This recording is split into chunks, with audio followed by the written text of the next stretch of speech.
다윗은 하나님의 계시를 받지도 않았고 선지자의 가르침을 받지 않았지만 하나님의 집 곧 성전을 건축해 드리고 싶은 마음을 갖고 있었습니다. 선지자는 나단 선지자는 다윗의 그 이야기를 듣고 엄청 기뻐했을 것을 우리가 볼 수 있죠.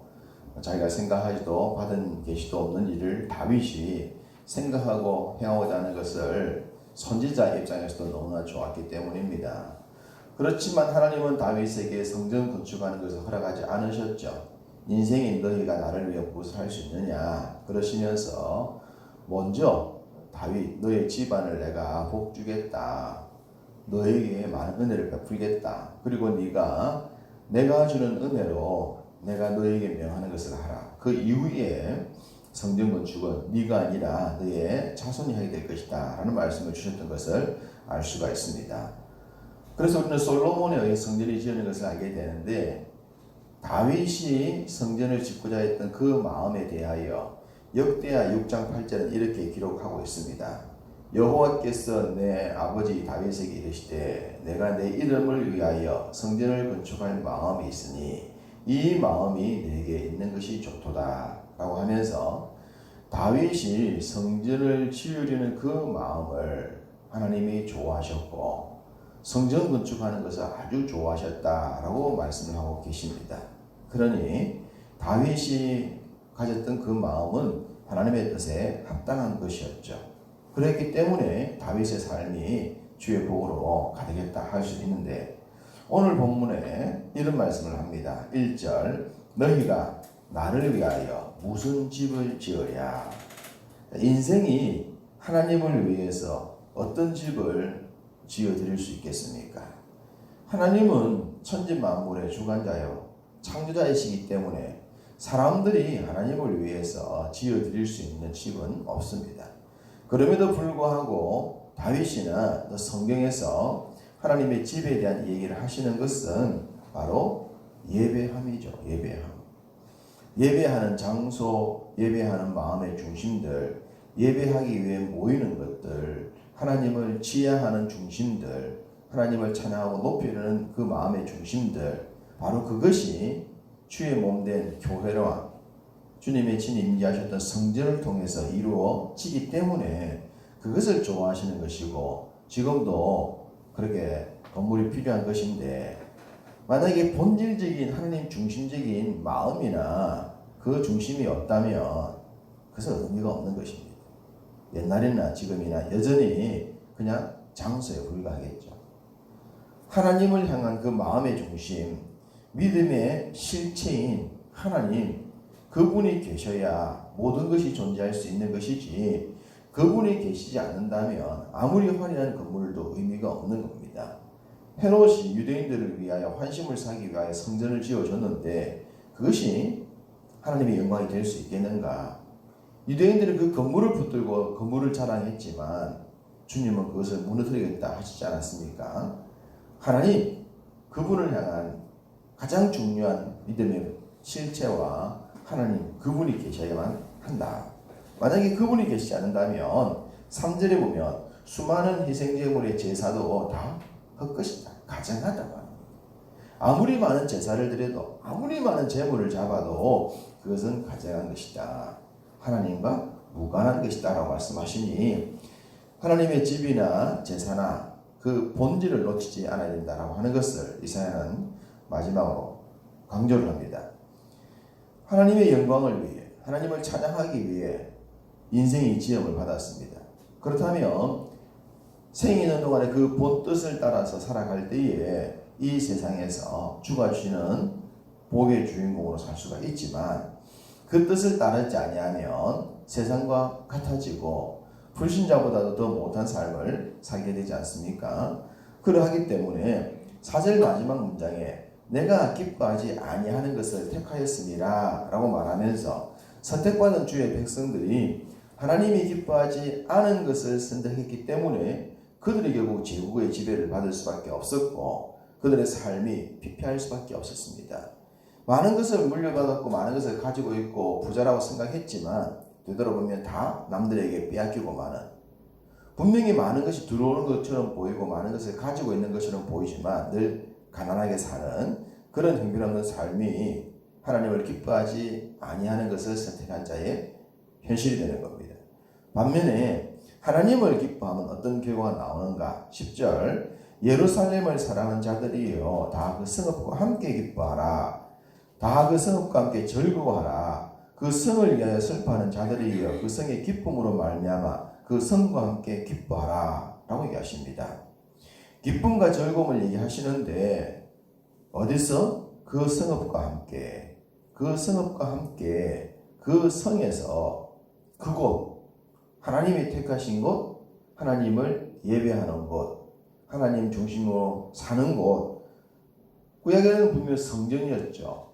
그러나 성전은 장소적 의미가 아니라 바로 하나님과 함께하는 그 의미이지 않습니까? 그렇다면 우리가 살아가는 삶의 현실, 지금, here, 여기, 이곳이, 내가 있는 곳이 하나님의 기쁨이 되어야 하는 겁니다. 그래서 말씀드리지만 분복과 자족의 은혜가 지금 주어진 이곳입니다라고 내가 온전하게 고백할 수 있을 때, 그것을 만족하며 살 수 있을 때 그게 주를 향한 영광과 찬송이 나타나는 겁니다. 또한 내가 있는 이곳이 하나님께서 함께 하시는 것이요 하나님 나에게 주신 가장 좋은 것이라고 하는 분명한 확신과 자존감이 충만할 때에 그러지 못한 자들이 이곳에 와서 그 즐거움을 누릴 수 있는 것이죠. 바로 슬퍼하는 자들이 그 성에서 너희들이 가지고 있는 기쁨으로 말미암아 너희들이 있는 곳에서 함께 나누게 될 것이다. 우리가 개척교회지만 개척교회임에도 불구하고 나를 만나는 사람들이 나로 말미암아 하나님의 기쁨을 볼 수 있게 만드는 것. 교회는 개척교회인데 내부적으로 들어와 보니 이 사람들의 모습이 개척하는 사람들의 마음이 아닌 것. 야, 이렇게 큰 기쁨과 즐거움이 이런 교회 이런 사람들에게 있네. 그것이 바로 그 성으로 말미암아 하나님이 이루고 싶었던 우리가 살아가고 있는 현재의 삶에 내가 있는 모습에서 나타내어야 할 것이죠. 주님이 그것을 진정 우리에게 원하시는 겁니다. 이스라엘 백성들은 오랫동안 제국의 지배를 받았습니다. 그러하다 보니 하나님의 영광을 나타내지도 못했고 세상을 향한 빛이 되지도 못했습니다. 다윗을 비롯한 몇 명의 왕들은 그랬겠지만 대부분의 역사를 공부를 해보면 하나님의 영광을 드러내지 못한 삶을 살았죠. 그러나 또 주님은 이스라엘을 포기하지 않으셨고 그들을 붙들고 궁극적으로 하나님의 뜻을 완성하시겠다. 그 말씀을 하시고 이스라엘을 쓰시겠다 하십니다. 12절에 보시면 보라 내가 그에게 평강을 강같이 그에게 문나라의 영광을 넘치는 시내같이 주리니 너희가 그 성읍의 젖을 빨 것이며 너희가 옆에 안기며 그 무릎에서 놓을 것이다 라고 말합니다. 영광과 찬송은 본래 우리의 것이 아니라고 여러 번 말씀을 드렸습니다. 하나님의 것입니다. 그 하나님의 것을 하나님은 우리에게 주시고자 하십니다. 우리가 주의 뜻을 따르려고 하며 하나님의 영광을 드러내고자 한다면 주가 당신의 영광과 당신이 받을 찬양을 우리에게 주셔서 우리로 참 복되게 삶을 살게 하시는 거예요. 또한 옆에 안기며 무릎에서 놓을 것이다. 천진난만한 아이가 세상 걱정 없이 엄마 품속에서 부모님 곁에서 노는 것처럼 그런 복들을 약속하고 계시니 우리가 이런 복을 받아 누려야 될 것이 아닌가. 누가 보더라도 참 천진난만한 아이가 아무 걱정 없이 사는 것처럼 그 하나님의 평강 가운데 살아가는 모습을 주의 백성들 우리가 보여드려야 하는 겁니다. 15절에서 17절은 하나님께서 이런 일을 이루기 위하여 때가 되면 우리의 모든 대적들, 이스라엘의 모든 대적들을 제거하시는데 불로 혁혁한 위세로 심판하시고 제거하신다라고 말씀하십니다. 그렇습니다. 하나님은 전능하시기 때문에 하나님에게 능치 못할 일은 없죠. 언제라도 하시고자 한다면 하실 수 있는 분이 하나님이십니다. 그러나 하나님은 그것을 아무 때나 행하시는 것이 아니라 때를 정해놓고 하시는 거죠. 하나님의 때. 그것이 관건입니다. 우리는 믿음이 연약한 자들이니까 하나님의 때를 잘 보지 못하고 믿지 못하고 기다리지 못해서 실패하는 경우가 많지만 과거의 역사를 보면 이 모든 세상이 하나님의 친히 운영하신 세계 경영, 스케줄에 의해서 이루어졌다는 것을 알게 됩니다.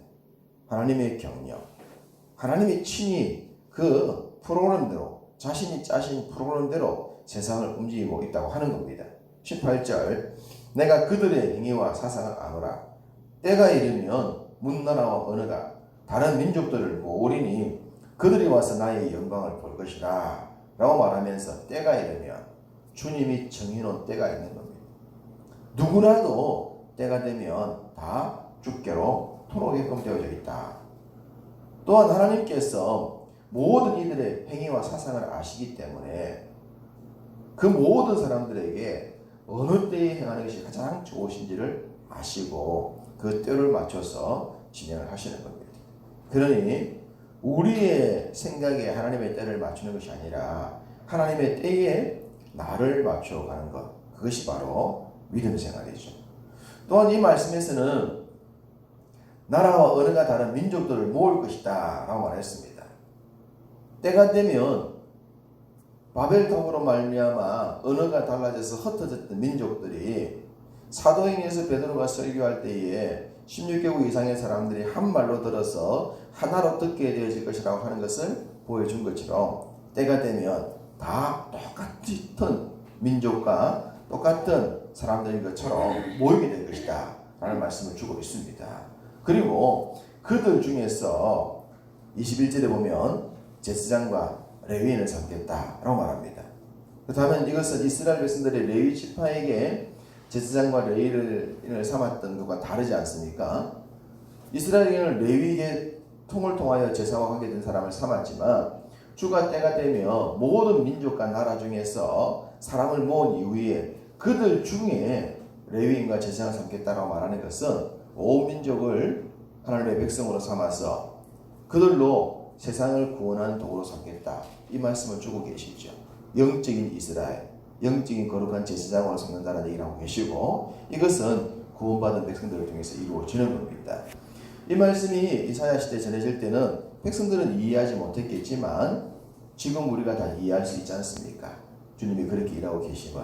그러하기 때문에 이후의 역사도 주님의 스케줄에 의해서 이루어짐을 믿고 하나님의 세계 경영을 따라서 우리는 주님의 가르침을 따라 살아가야 하는 것입니다.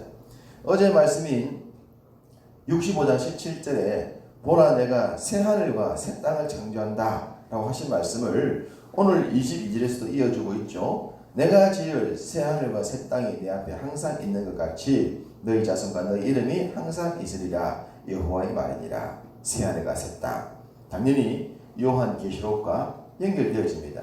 요한계시록 21장 1절에 또 내가 새 하늘과 새 땅을 보니 처음 하늘과 처음 땅이 없어졌고 바다도 다시 있지 않더라 라고 말하면서 새 하늘과 새 땅은 궁극적으로 이루어질 하나님의 나라를 의미합니다.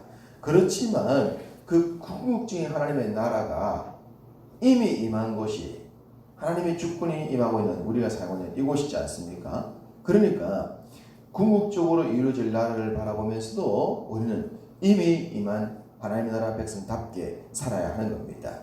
현재 삶, 바로 하나님의 주권을 인정하고 그분의 가르침을 따라 그분을 닮아가는 삶을 사는 것이죠. 현재 새 창조의 주역이요 새 언약의 주인공으로서 새 하늘과 새 땅의 사람으로 살아가는 모습을 보여주는 것, 그것이 진정한 구원받은 성도의 모습입니다. 베드로 사도가 이런 얘기했습니다. 베드로후서 3장 13절에 우리는 그의 약속대로 의가 있는 곳인 새 하늘과 새 땅을 바라보도다. 베드로도 장차 임할 새 하늘과 새 땅을 바라보되 지금 우리가 살아가는 이곳이 바로 하나님의 그 약속을 믿고 약속을 붙들고 살아가야 하는 것이다 라고 얘기를 했습니다. 그렇습니다. 모든 시대 모든 백성들은 이미 임한 하나님 나라 말씀을 붙들어야 됩니다.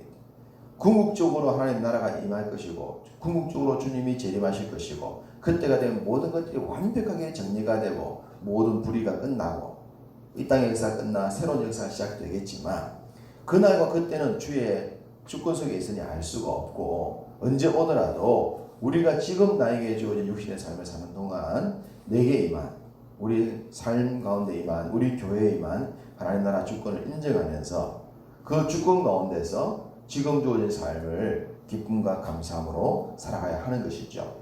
이사야 선지자는 제국주의자들의 지배하에 속에서도 그렇게 살아라 라고 얘기했는데 우리가 살아가는 삶은 그때보다 훨씬 좋다고 할 수 있지 않겠습니까? 그러니 뭐 때문이나 말할 필요 없이 주어진 환경 가운데서 주신 말씀 붙들고 그 가운데 기뻐하고 즐거워하면서 주가 주실 또 미래의 더 큰 복을 기대하며 현재 주어진 복을 감사와 기쁨으로 살아간다면 우리의 범사는 주의 축복으로 가갈 줄 믿습니다. 오늘 하루도 그러한 마음의 믿음의 중심으로 주가 베푸시는 영육간의 복으로 충만한 삶을 사시기를 주님의 이름으로 축복합니다.